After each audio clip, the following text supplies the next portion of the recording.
Hey, you guys, on this week's show, we are going to talk to Ashley Yeh from Happa Family Vlog. She is a rather large YouTube channel here, and I'm so excited to have her on as my guest.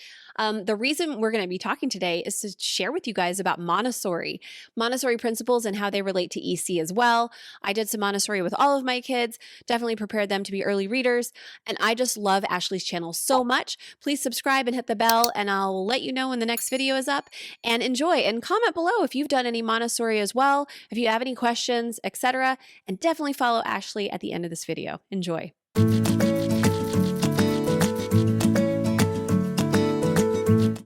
All right, you guys, today we have another interview. I think I'm on a streak here of just interviewing all the most amazing people from all over the internet that are helping parents like ourselves navigate early infancy and childhood. And today I have a very special guest. This is Ashley Yeh. She is a certified Montessori guide for infants and toddlers, a positive discipline parent educator, and a graduate of Rye Foundation's Theory and Observation course, which we had Rye on our podcast. I talked about that a lot, Rye and EC, several weeks ago. Ashley, before becoming a parent, spent several years working as an educator in public classrooms. She has a really deep respect and passion for Montessori approach and raised her two daughters from infancy with Montessori principles. And I actually found her through you guys on my Instagram. You guys were like, oh, you have got to connect with Ashley. And then I also was doing YouTube research and came across you, of course, and realized that I had seen your videos before. So Ashley, I just want to welcome you to the show. Thank you so much. I'm so happy to be here. And it's a really interesting thing where we actually both have some overlap. So I definitely did Montessori with my children as much as I could figure out. And I did some Montessori homeschooling, preparing them for early reading. And I just have always been drawn to Montessori. Made the mobiles myself, did all the things with the floor bed and the mirrors and the pull-up bars. And then All the you things. also, yeah, all the things. Yeah. I was like, okay, which thing should I? Oh, it's so much. It's so overwhelming. What I love about your YouTube channel is that you make it so simple for new moms, probably dads as well, to wrap their heads around how to make this practical in the home. Am I kind of a little bit, is that's, I think that's part of what you share. So why don't you share with all of my listeners what you're about and what you're hoping to help people with? Yeah, I mean, I think you basically hit the nail on the head.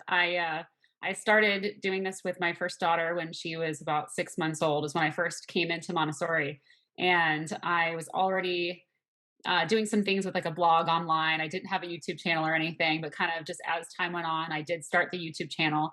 And I was just so excited about the things that I was seeing doing Montessori at home with her. I was like, I actually said to my husband, I said, this is like really awesome. I want to be able to share this with other parents. I think they would really like enjoy knowing about this stuff.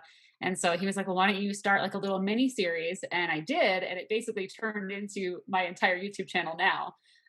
It tends to focus on Montessori. So yeah, it's practical tips and advice for busy parents like you and I. That's like my tagline at the end of every one of my videos. We So so that's what I'm need going that in for. our lives. Everybody needs practical advice. There's so much parenting information out there, and it's just like, oh, where do we Yes. even begin? So your channel is called Happa Family. Why? HAPA. So yeah, it's actually some people think that it's my last name. It's not. Yeah.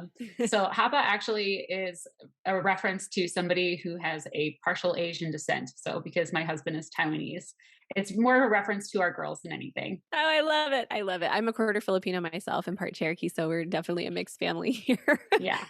I wonder if that applies to me. Are Filipinos technically Asian?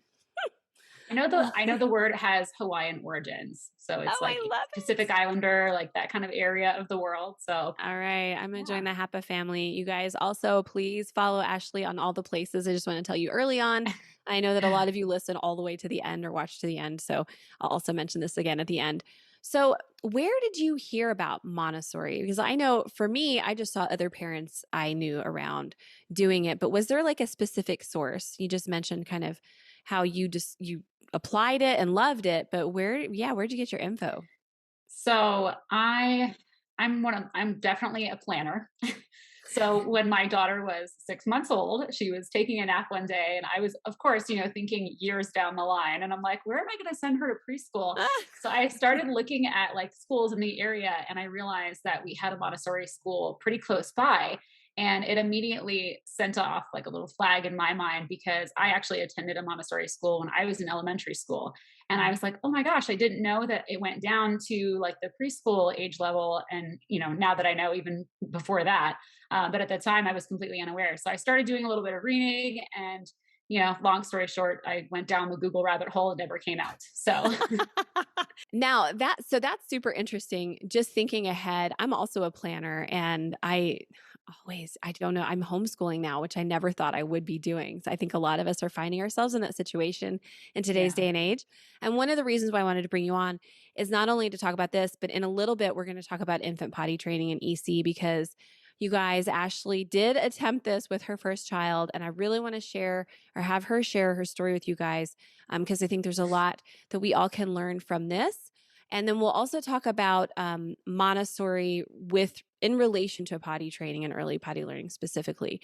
But first, Montessori is something that I know that a lot of the people listening are into or interested in because it just aligns so well with a natural upbringing where we're aligning ourselves with the developmental tasks that each baby is going through in the same order, depending on the length of time. Some of them have developmental delays, but it's still the same developmental order, which I love how she Hmm. really observed children and realized what do we need to do? How can we facilitate the learning that's already happening?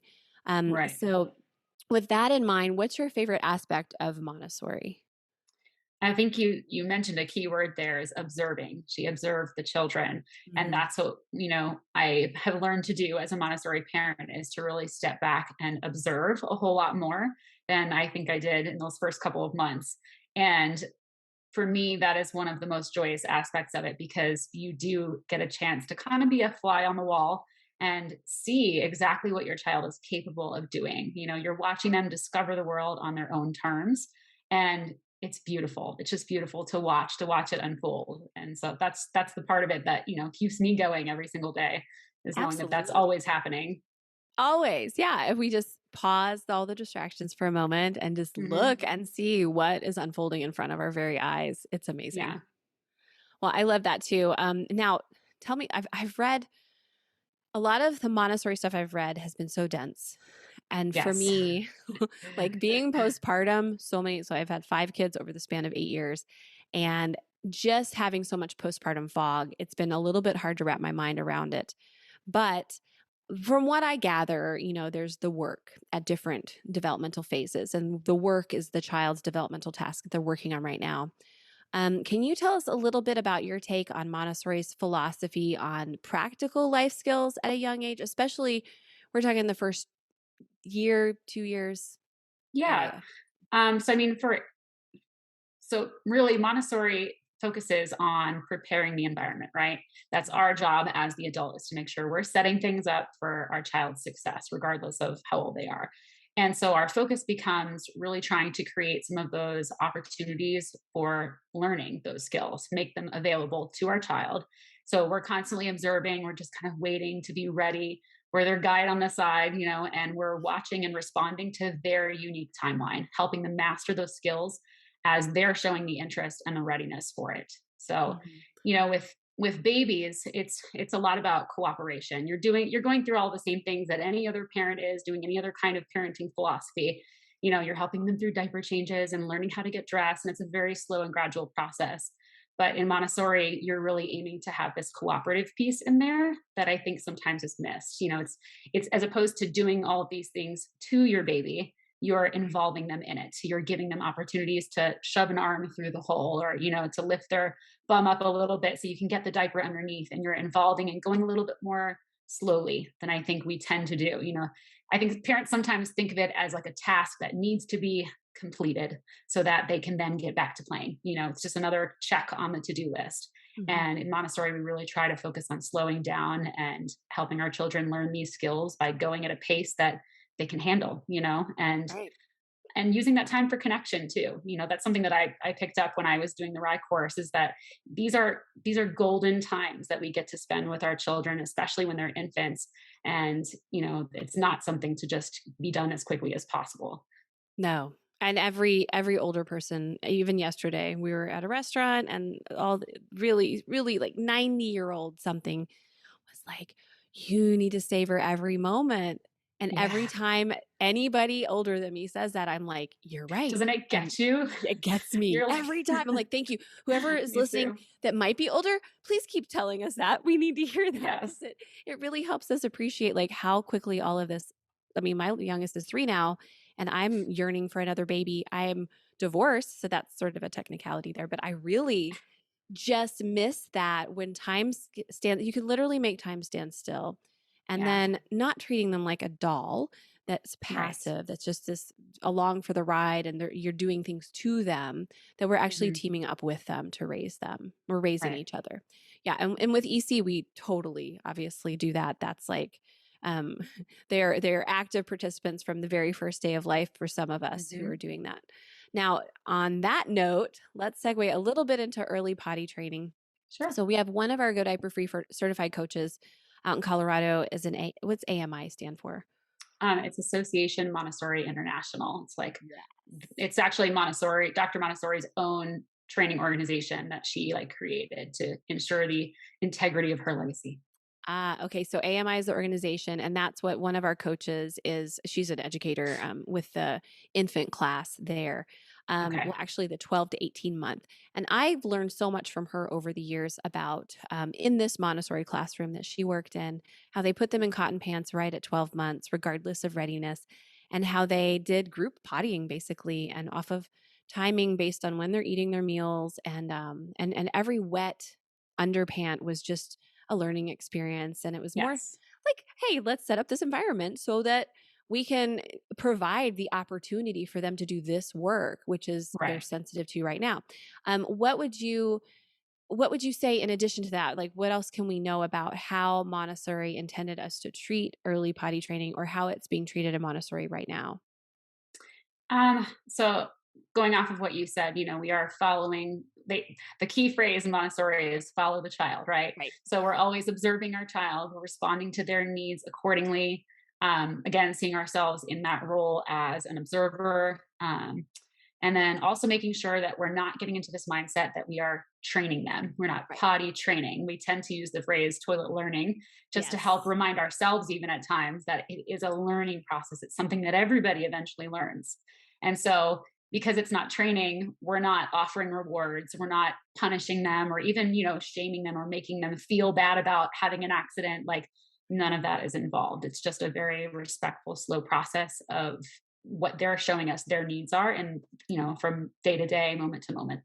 Right. And what we often see, and a lot of people will find me in that sort of 11 to 18-month realm, is Hmm. when they say, "Oh, well, my child keeps coming to the bathroom when I go to the bathroom and Hmm. knows what I'm doing and wants to do it too. Is this too early?" And I think that that's part of observing the child, and what they're needing right then Yes. is to start doing that task.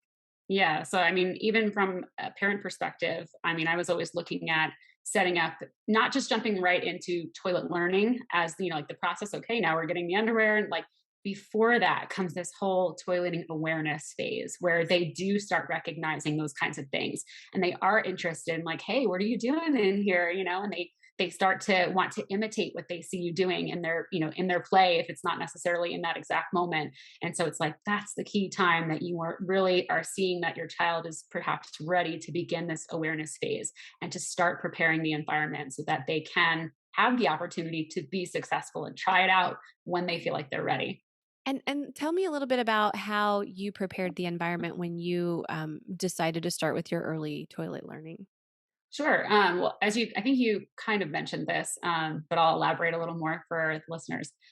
When my older daughter was about, I want to say maybe 3 or 4 months old, I was at a friend's house who had a 9 month old, and she was doing EC with her daughter. Mhm. And I had never heard of it before that. And it was right before I found out about Montessori. So it was kind of like independent of Montessori. And I was blown away. I was like, I'm sorry, what? Did you just tell me that your 9 month old was on a potty upstairs doing what? And I heard her shouting, like, I got number 2 to her husband downstairs. And like my head wanted to explode. I was like, I didn't even know this was a thing. So of Mhm. course I wanted to learn more about it. So I did a little bit of part-time EC with her. And I feel like that was kind of like my initial foray into some early potty learning. Um, I say part-time in the sense that like I wasn't super like watching every single little cue that she was giving. And actually, I did try. In all transparency, I tried. Yes. And I honestly like either she was just like a ninja and I couldn't pick up on her cues, or what, or maybe I just wasn't very good at it. But I just found that I missed them constantly, and so I Yeah. just kind of switched over to at normal natural times when she would wake up from a nap or before she'd go down for a Oh, nap, great. So you in and out continue of the to car. expose her to the Yeah, potty during times that were yeah. just transitions. Yeah, so that's what we did for about 6 months or so. And then after that, I kind of already learned a little bit more about the Montessori approach to it. And I saw that they actually dovetailed quite nicely together. So I started setting up the environment around 12 months. We got the cotton undies out, and she was in those for a couple of weeks, but I very quickly recognized that she was not quite ready yet. Like I could just see like when she had accidents, like it was just complete unawareness on her part that it was really even happening.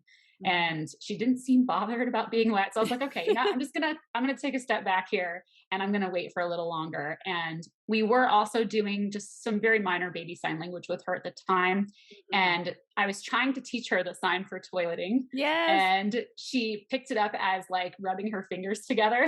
Yeah. So right around the 16, 17-month mark, she would come up to me and start telling me I have to go. Oh, And so wonderful. I was like, she's ready. So we kind of picked back up where we left off. The potties were out. We had one in our playroom Mhm. because it was the kind of like we're the area that we spend the most of our day at. And so I just wanted to make sure that she had that as like a visual cue if she needed to Yes. go, like in the Because very often they will beginning. go and they like out of sight, Yes. out of mind. And if it's Yep. in the room, then it's easier. It facilitates that Right. So I activity. had a little potty with a basket and some books and fresh underwear and some toilet paper right there. And it was very helpful, I thought, for her to have that like in her line of sight at all times. Yeah, you And guys, so do we you just hear took off. that? That is facilitating the environment. That is setting them Yeah. up for success in that she's created this little miniature potty station for her child and it's accessible. It's in the play area. Yeah. Yeah. So it's just part of normal everyday life and this is the work, these are the practical life skills that they're learning. Just Yeah. so organic. I love that. And between 10 and 16 months, would you say that you did more exposure? Did you still do the wake up offerings or did you? Yeah. No, Great. we continued that all the way through, and it was just like, those in between moments when I wasn't offering, that's when she really picked up on that, and we kind of took off from there. Oh, I love it. This So, is such a unique, just a beautiful painting, a beautiful illustration of the possibilities. With EC, the way that I teach it is just like anything literally goes. Just offering every day at every wake up, offering at a diaper change, offering before and after the car seat. That does count. I just got done teaching a signals class last week. And basically, the whole point of the class was if your baby doesn't signal, it doesn't mean that you're not good at EC or that you just don't know enough as the parent, or that your baby's broken, or they're just like, yeah, even you said it, a yeah. super stealthy ninja, pottier. It doesn't even mean that. It basically, like, when they get mobile, they should, for hundreds of thousands of years, be able to just take themselves outside and go where Hmm. everybody else goes, at least outside of the door.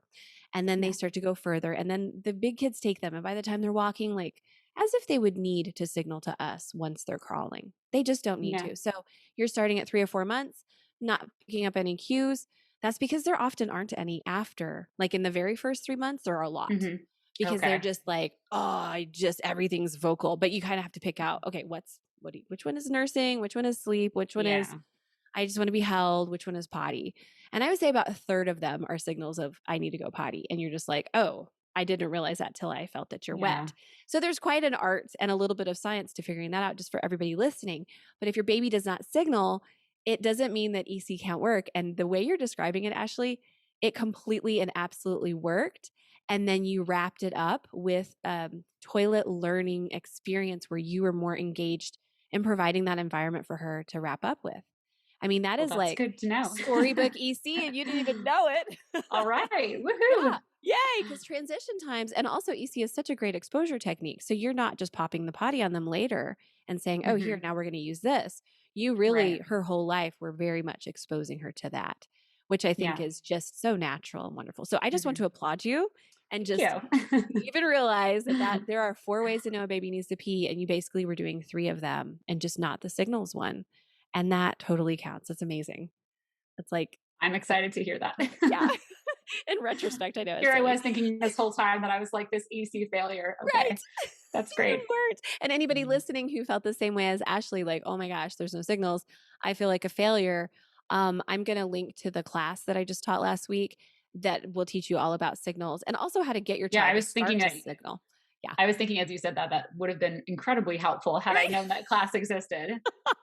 It's brand new. I literally just made it last week because so many people ask me, they're like, well, how do I know they need to pee if they don't signal? And that's a lot of our babies during that age range. Just they, Mhm. the Montessori work, all the work, the life skills, everything is there's just so much during that period Yeah. that it's sort of secondary and they could just pee and move on, honestly, if they were outside. They wouldn't really need to tell anybody. Yeah. Yeah. So did you now during this process with your first daughter, did you have any big stumbling blocks when you were working with her on pottying? Or was it just a matter of what you already explained of, hey, I'm just gonna step back and like wait a little Yeah. bit? I would say my girls were definitely ready, like around that 16, 17-month mark when we really started getting into the nitty gritty of it. They were ready and it went really smoothly. And Mhm. after what I experienced with my first daughter, it was even easier with my second, going through that again. So it wasn't this process to be feared, like I had Right. heard about before I came across this way of doing it. And I'm very thankful for that. So the only stumbling blocks that I really came across were primarily around myself, like I had to make sure that I was catching myself, not hovering and Right. making it feel like I was, pushing it a little bit too much because I was just excited. Not that I wanted to be pushing it, but I was excited. I wanted them to be successful. And so I was like, okay, I'm hovering too much. I need to back up a little bit, And Totally. then, yeah. And just learning to let go, like Frozen, let it go. So, Yes, completely. Because when yes. you do that, that's when that gives the child the space to really think for themselves and to go, Yeah. okay, I actually have this will. I know Montessori talks a lot about Yes. will. I Hmm. want to do this. And when it comes from inside, there's no power struggle. It's just natural. No. It's just like Hmm. you just sync up with where they're at and they do that with you too. And it's this beautiful dance Yeah, I when really we wanted let them it go. to yeah, sorry about that. It's okay. I really wanted them to recognize, like, that they have ownership over this process. It wasn't dependent on me taking them to the toilet, every so often, like, that was maybe in the beginning we started out that way, but eventually, that they had the ability to get up and go to the bathroom if they felt the urge to do so. It wasn't like, "Oh, well, you didn't come get me, so I I had an know. accident." I wanted them to get into it naturally from the beginning. And then Yes. also And I this, yeah. had No, you go ahead. Yeah. I was going to say, I also just felt like the other issue that I ran into from my end of things was just learning not to feel frustrated in the beginning when there were accidents. I know that's a lot of parents run into that. They're like, I can't help it. Like it's been going on for days now, and I don't know what to do. My carpets, and like they're fretting about it, and I'm like, I felt the same way in the beginning, but it's like I had to learn to just let go a little bit. Yeah, really. And what's the worst case scenario? You have some Yeah. wetness. It's not the end of the world. And there are ways to mitigate that. Like I have my tiny undies line. Like we have the padded ones, right? The tiny Hmm. trainers. And those usually keep a pee off the ground, like a Yeah. medium size. So it's okay. But Hmm. mostly it's the fear within. And I think Yes. you address that too. Like that's the stumbling block is ourselves and the Hmm. pressure that we put on ourselves to be perfect. And instead, if we just let go and observe and really pay attention to what's happening, the everything is revealed. It's just kind of Right. magical. Yeah. We just Mhm. have to be patient with ourselves. I know I'm like, if you're a Yes. planner, then maybe you're like me, we're just a little bit more type A and just like, okay, I just kind of want everything to be just so. And babies are so non-linear. And Yeah. it's a great humbling process for us, I think. Mhm. Now I wanted to know too, so what is your opinion on early toilet learning, setting up a toddler for success? Because my opinion was it frees them up for other learning and other tasks once they have tackled this. Like we have a lot of people potty training at 3 and 4 years old because that's what they were told to Mhm. do. And my contention is, well, that might have, I feel like we miss a little bit of a window where there's ease and then we can build other learning on top of that self-sufficiency. So that's my take on it. What do you think about how early potty learning can set them up for further learning? Yeah, you mentioned that window. In Montessori, we refer to that as a sensitive period. So it's Montessori recognized that there was this sensitive period for toilet learning around the 1 year mark, 12 to 18 months or so. Not obviously for every single child because everybody's on their own timeline, but for, the vast majority, sometime during that time, they're going to start showing the interest and the awareness of what's going on. And that's really that key golden time to lock in on that and, like we said earlier, start preparing the environment so that they can be successful. And I agree with you that, yeah, I mean, if they're wasting all their time, having accidents left and right, and, it's not setting them up for success. And they are potentially missing out on some more important work, developmental work that they could be doing. And then on the other side of the coin, I also feel like being able to have them begin this process when they are in that sensitive period and not intentionally waiting until they're 3 or 4 because that's what society dictates. Mhm. It really helps to give them this feeling of empowerment, like I can do this. They're gaining independence in matters related to their own bodies. And I think that actually goes a long way in the preventative maintenance department so that a lot of these issues that parents run into with toilet learning, they don't crop up at all. That's what I was saying. I'm not trying to like brag or pat myself on the back or anything, but I didn't have any of these issues Yeah. because, it was just so natural and gradual. And so I think, being ready for that and ready to set up the environment really does go a long way. And It also does. just from toddler behavior in general, Mhm. the more you can empower them and give them a sense of autonomy, the more cooperation you'll get from them. It's this feeling of we're on the same team, not you versus your child. Absolutely, and it normalizes their behavior too, and I did read that in Yeah. one of the more dense Montessori books of once they have tackled that and have that, there's like this self-confidence and self-esteem, Hmm. and you just see the pride in their faces, and you're just like, "I've Yeah. got this, and this is my body, and I am the sovereign director of this body." Hmm. And there's no need to have this hyperactive behavior of, "Okay, something's just not right." And I see that a lot with our children who are in diapers, and very soggy, big diapers, and the Hmm. and our parents have been misled by these leaders in our culture who say to wait and wait and wait. And Right. really, that's just if you follow the money, that's just a play to get us to buy more Yeah. diapers for longer. And so, in 1957, let's see, 92% of American babies were toilet trained done by 18 months. So not an average of 18 months, but they were just done by then. Right. And that's from the New York Times reported on that in 1999. So we've got 2, 3 generations where we've got double or triple potty training age. And Hmm. and what happened back then though, okay, sure, grandma didn't want to wash more diapers. But Yeah. also what happened was, hey, you're walking and there's just this intuition as the mother of, yeah, like I see you also looking at me using this toilet and we're just going to start doing it. So it's Right. almost like we didn't have the distractions back then and we just had this sort of clear palette of what is my child doing and needing right now and how can I provide that? And I feel Right. like that is what got disturbed by these diaper companies. So, without going into Yeah. the conspiracies around that, well, actually, there is a diaper executive in my town who's told me that they did have to do massive marketing to tell Oh parents to wait wow. for readiness. Yeah, because nobody wanted to buy these diapers. So, they did a great job at that and they took it a bit far. So, now for those Hmm. people listening, I think that Ashley, you bring up a really good point of, well, it kind of catches most parents by surprise. They're like, "Oh, at the 2-year appointment at the pediatrician, oh my gosh, I can start potty learning now." But if we go back to maybe when they're a year old and they start to walk, how can we as parents prepare for this sensitive period of 12 to 18 months by doing things that you mentioned, like having a Yeah. mini potty on hand, having a mirror there, having a basket of toys and extra clothing, and being prepared for that awareness to develop. So for those Right. listening who don't want to do EC or they're kind of late in that window, that's what we can do. And we can share that with other parents who have babies who probably, like you were thinking about preschool, with a Yeah. newborn. A lot of parents are just like, I can't even think about tomorrow. So how could I Hmm. possibly be thinking about toilet learning? But we save ourselves so much hassle by doing it at a time when they're sensitive to it, when this is the task. 12 to 18 months it's just so much easier. And I Yeah. think it does set them up for success and frees them up for learning. Definitely. Yep. I agree.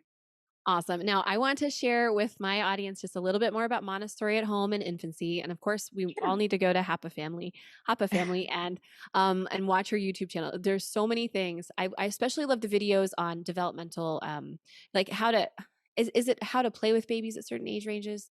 You had this I think I have series. several activities videos from Activities. newborn all Yes. the way up through the preschool. Yeah, just some ideas for developmentally appropriate activities. I'm definitely going to link to those videos in particular in the show notes. So definitely check those out, you guys. But what is your number one biggest tip for parents who want to get started with Montessori at home with their infant? Well, I would say first, declutter.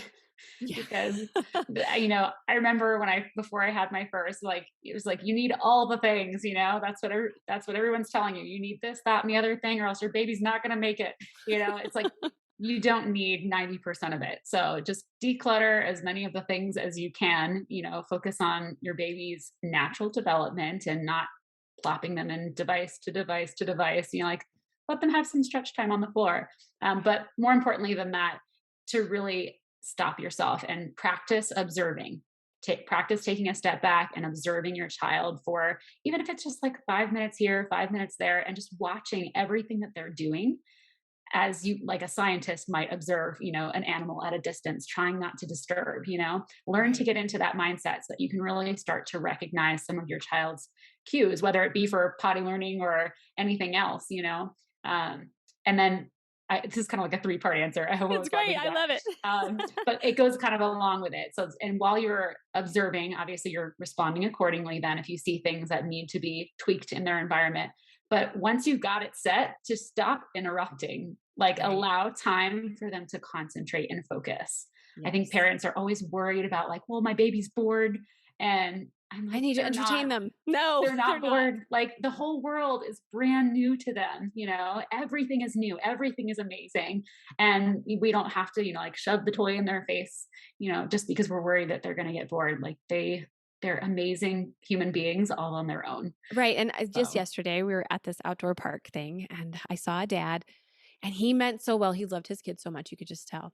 And he was coaching him through how to crawl on this thing and putting him up on it and everything. And I was just like, just let him play with it. Just take yeah, your hands off. Don't coach him to how to move his body. Like he's just going to explore that and learn that on his own. But he was yeah. first time dad and meaning really well and narrating everything and just really trying to coach him. I could tell he just Hmm. cared so much. And I think it kind of takes, when we do that, it takes the child's autonomy and their inborn sense. They're just exploring all the time anyway. Yes. So we really just need to let them. And I think Rye, a lot of that, Hmm. observing and letting and not interrupting is so important so that they can immerse in deep play and get Yeah. their needs met, which is just going to happen with or without you, really. Yeah. Yeah. I think it's really important to be able to learn to do that from infancy, from as early as possible. I Yes. know some parents come into Montessori and a little bit later, and it's not too late. You can certainly still start doing this, with your toddler or even your preschooler. But the earlier you start, the more it becomes second nature for yourself as they get older. And And it's I the think, same with EC. It's the same thing. yeah, Like you're learning new habits, and the way you start, you can continue much more easily than if you start later. right, Although some of us just start later because we don't know about it until then.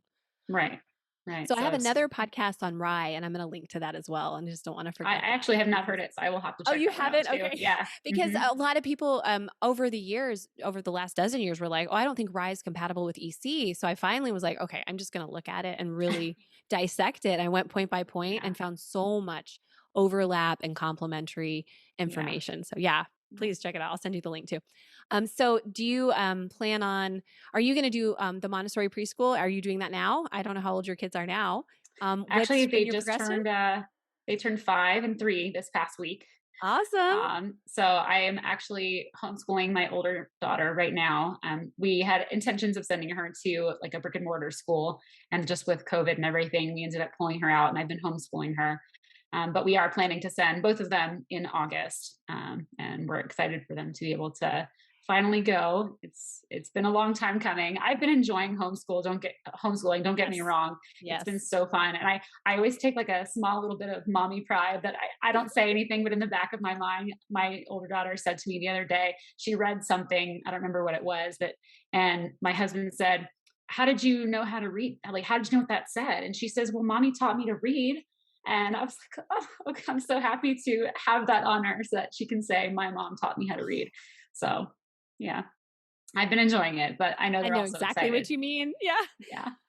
Yeah, well, with COVID, I also started homeschooling because of that. So, and now I'm going to stick with it. But I did find a school to partner with. So they do 3 days, I do 2 days a week, and then we have Montessori stuff at home. So we have like the metal insets. So they Yeah. learn how to hold their pencil, and I've got certain select tools and toys for preschoolers because I have two preschoolers right now that I feel like just really helped them. So my next question would be, what are, let's say, for infants, so for babies 0 to 18 months, what would be the three most important tools or toys, you could call them, for Montessori learning? Or do we even need to buy anything? But if we did, what would be the ones you would recommend?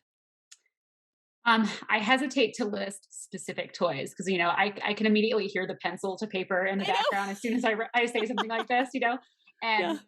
And my thing that I'm always harping on in my videos is Montessori is not about this stuff. It's Yeah. really not. And I think a lot of people get hung up on that because that's how they're introduced to it. They see it on social media, on Instagram, these beautiful playrooms, and all these children sitting down at their tiny little desks, like, focusing on whatever the activity is they're working on. And Right. and then they kind of get stuck there. And I'm trying to like harken back to the foundations here and remind people that it's not about the stuff. It really is about, a lot of it is about the adult, about being prepared yourself, which is why we keep coming Mm. back to this Yes. observation piece and learning to let go a little bit and giving them the space that they need to concentrate.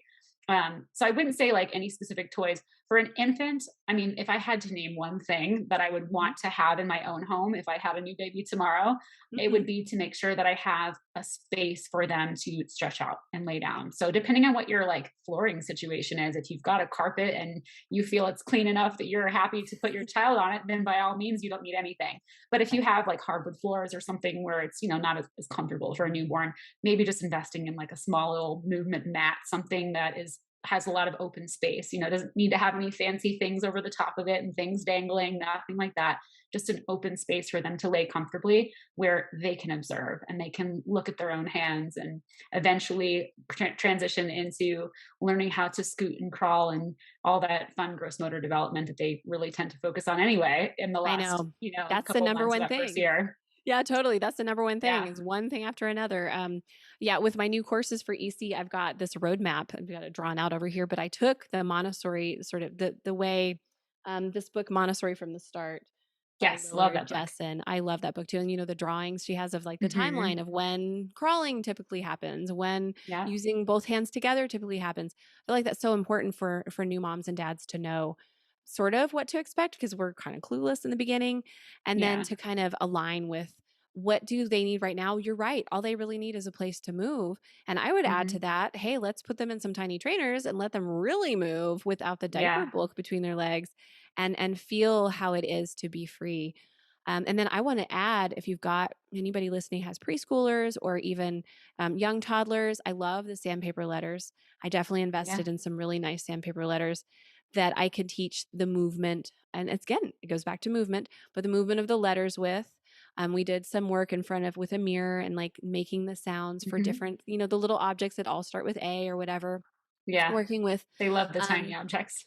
they really do. Oh, I do too. And now they're everywhere. They've found them, and they're not in alphabetical order Yes. anymore. And my Virgo self is just like, oh my gosh, those I had those. That was such work for me to prepare. But Yeah. it's still even, the little things that can prepare them for going into school and stuff. There are so many resources, and I'm going to link to one of the homeschool curriculums I have for preschool, which felt overwhelming. I mean, a lot of it is just like, Yeah. oh, I have to be this perfect parent and make all these materials myself, when really you don't have to. And having a Right. movable alphabet is really, for me, it was plenty where we could play with the letters and touch and feel them. Yeah. So that's my addition of like, I've got my kids are a little older too. And what do we do Yeah. then? So where can we find you? And you have online courses, yes? Yes, I do. Tell Yeah. us. Yes. Where can So we find those? I'm on YouTube and Instagram, Have a Family. It's pretty easy to find me. I also have a couple of e-courses on both doing Montessori at home from birth all the way up through 3 years, and also one for positive discipline parenting. So those are over on Teachable. I can send you the link if you want to put those in Yes, with your other ones. we will. Yeah, and I also just wrote my first book. So Yay. What is it called? yeah, I have it here. I grabbed it just in case. It's Oh, good. The Montessori Home: Create a Space for Your Child to Thrive. It was published by DK. I So that love just that. launched like last week. So Oh my gosh, you guys. Okay, I'll definitely link to that. Send me the links for your courses as yeah. well. I feel Mhm. like I would have loved to have had those about 11 years ago when I started my first son. So I'm so glad you do that. And you have a blog as well that you put all this stuff on too. Yep. I have a website. Yeah, it's just my name, ashley-yeh.com. Okay, and that's So YEH for those of you just listening. And is there anything else you want to leave us with? no, I this has been so fun. I'm so excited. Thank you for having me. I really appreciate you coming on. I'm so excited to share this with everybody. And you guys definitely check out Ashley. I'm telling you, her YouTube videos are amazing and they're going to help you so much. Ashley, thank you so much. Thank you. All right. And we'll stop it there. So Okay, great. that's it. Great. Yeah. Please send me all the links. Congrats on your book. That's Yeah, awesome. thank you. Yeah, it was I had to started writing it last year and it was like, a little bit of a long time coming, but it's here now and it's weird. It's the first book I've ever written, but it's fun though. It's fun. It has to percolate, and it comes in the time it's supposed to Yeah. come. Yeah. Yeah. Well, great. Well, Thank thank you so much you. for having me. I really do appreciate it.